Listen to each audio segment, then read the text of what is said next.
ഇങ്ങനായ എന്റെ വീട്ടിൽ താമസിക്കാൻ പറ്റില്ല. ഇനി ആരുടെ ശത്രുത വാങ്ങി വെക്കാൻ വയ്യ. 2 പെൺകുട്ടികളുണ്ട് വീട്ടില്, ഒരമ്മയും. പട്ടിണിയും പരിവട്ടം ആണേലും മനസ്സമാധാനം ഉണ്ടായിരുന്നു. അപ്പൊ അത് തകർന്നു. അച്ഛാ, അറിഞ്ഞുകൊണ്ട് ഒരു തെറ്റും ഞാൻ ചെയ്തിട്ടില്ല. ആയിരിക്കാം. 10-27 കൊല്ലം നോക്കി വളർത്തി, 2 കൊല്ലം കേസ് നടത്തി ഉണ്ടായിരുന്ന സമ്പാദ്യത്തെ മുഴുവൻ തൊലച്ചു. ഇനി ചെലവാക്കാൻ പണവും ഇല്ല, ആയുസും ഇല്ല. എനിക്ക് വേറെ ഉണ്ട് മക്കള്, അവരുടെ കാര്യം നോക്കണം. സന്തോഷമുണ്ട്, തുറന്നു പറഞ്ഞതിൽ സന്തോഷമുണ്ട്.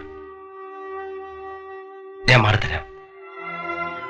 അച്ഛൻ പറഞ്ഞിട്ടാണെന്ന് അമ്മ അറിയണ്ട. എന്റെ നിഷേധിതരം കൊണ്ട് വീട്ടിൽ വരുന്നില്ല എന്ന് പറഞ്ഞാൽ മതി. ഈ രാത്രി തന്നെ പോണോന്നല്ല പറഞ്ഞത്. ഇന്നോ നാളെയോ സൗകര്യം പോലെ പോയാൽ മതി. ദൂരെ ഏതെങ്കിലും നാട്ടിൽ പോയി സ്വന്തം കാര്യം നോക്കി ജീവിക്കുക. വേണ്ട അച്ഛാ, ഇനി എന്ത് സ്വന്തം കാര്യം?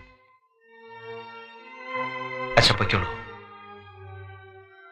കാണണമെന്ന് തോന്നുമ്പോ ഞാൻ വരും.